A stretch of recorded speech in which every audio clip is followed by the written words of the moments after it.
Something I've learned over the last couple of years is that there's a fine line between boring and forgettable photos and ones which are interesting and invoke an emotional response with the viewer. In today's episode, I'm going to go through 4 techniques I use on a regular basis, which in turn will hopefully help you with your street photography in the future.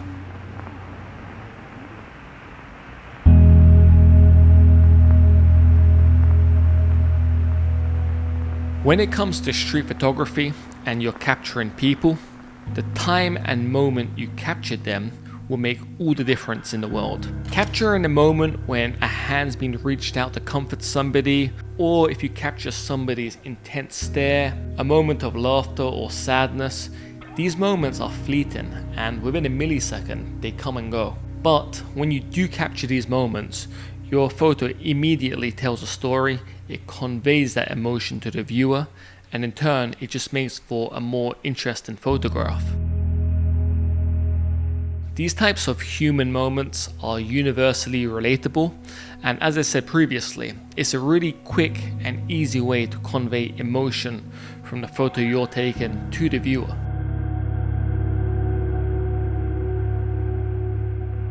So here's a good example. This is a photo I took in Tokyo, and when I was taking this shot, I was waiting until one of these subjects done something interesting. I found the scene as a whole pretty interesting, but I really wanted the subjects to be doing something when I took a photo of them. So I waited a bit, and there was a moment here where the 2 subjects are actually joking with each other a bit, and one of them has reached over to grab him. So just by waiting for my subjects to do something interesting and to convey some emotion, it makes for a far more interesting photo.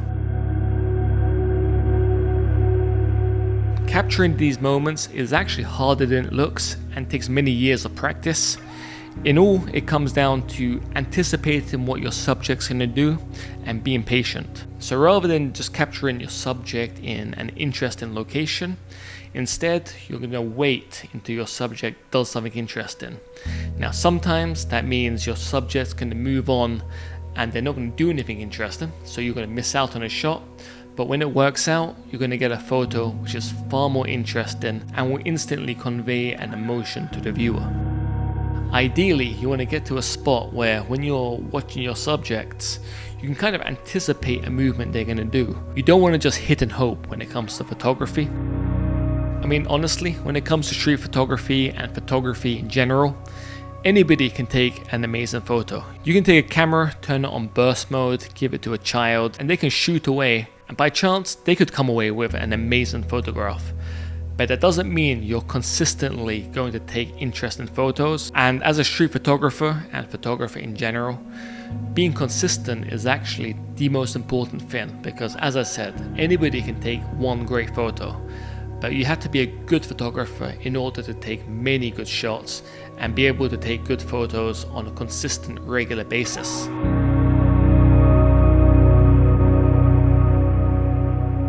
Framing basically means using the urban environment to frame your subject within it, and in turn, it's an easy way to direct the viewer's eye to a specific point in the photo. So one of my favorite uses of framing is this shot here taken in Tokyo. Here I framed this character in the door, which has this interesting diamond-shaped windows looking into the bar. Now, without the framing, if I was just to go up to the window, take a picture of the subject, it's fine, but a pretty forgettable image. When I frame the subject in this way, it makes the photo far more interesting and instantly guides the viewer's eye towards the subject in the frame. So in this photo, there isn't a natural frame in the way of a window or a door or anything like that. Instead, I'm using my environment and what the subject's holding to create the frame.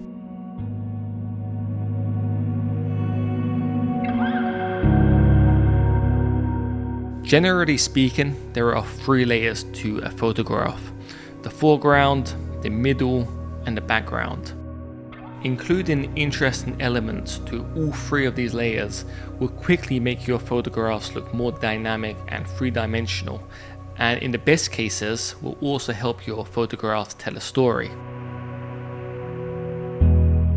So what do I mean when it comes to adding more layers? So here's an example of a photo I took in Tokyo where I use layers to help add interest and help the photo tell a story. So as you can see in this image here, I've used the door as a foreground layer and the subject in the back smoking. He's in the midground and the background is the orange wall. So taking this photo here, if you take away the door in the foreground, it's instantly less interesting. The door in the foreground does two things. Firstly, the green color contrasts nicely with the orange background. And secondly, it helps tell a story. It looks like we're peering in on what this guy is doing. It adds a bit of mystery to the photo. And in turn, it just makes for a more interesting and dynamic shot. So simply just taking a step back, getting a foreground element in the image is making it look far more interesting.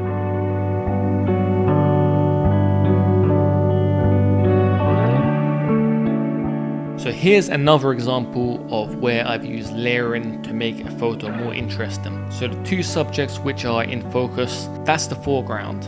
The midground is this character in the middle, and the background is the red wall and the light. Now rather than focusing on the background or the middle, I focused on the foreground subjects, and by doing so it helps tell a story because it looks like the two subjects are having a conversation and the character at the back is looking over either enviously or he has something on his mind. So by using the third subject as the middle layer is adding interest to this photo and helps tell a story. Another example of layering I have is this photo here, which I took in Kamakura, Japan. So here I'm using a pair of sunglasses to create a layer. So in this instance, there was nothing in the foreground.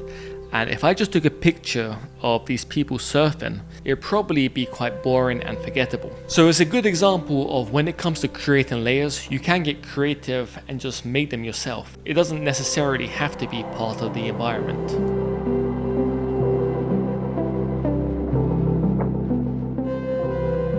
Next time you're out shooting, try to keep this in mind. Rather than just taking a photo of your subject against the background, take a moment, look around, find something interesting in the foreground, and take your photo that way.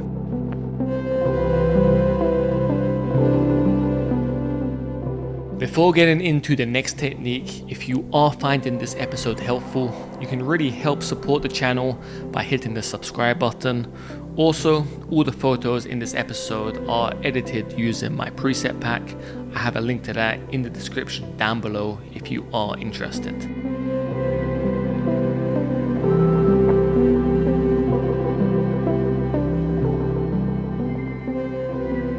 Next up, looking for contrast and juxtapositions with your subjects and scenes is always a good way to add interest to your photos.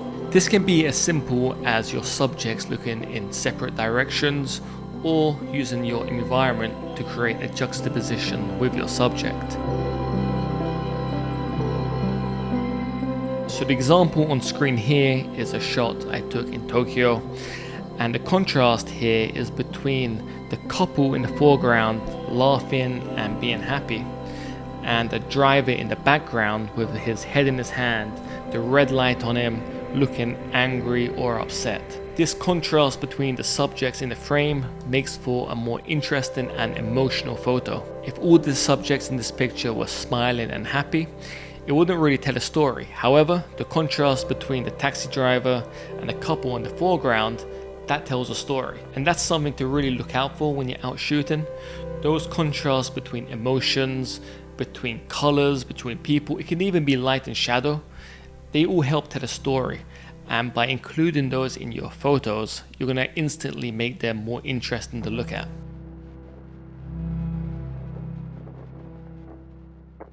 So those are 4 techniques I use on a regular basis when it comes to street photography. Hopefully this episode has helped you and has inspired you to get out there and try something new when you go out to shoot. If you have any questions, drop them down below and I will try to get back to you.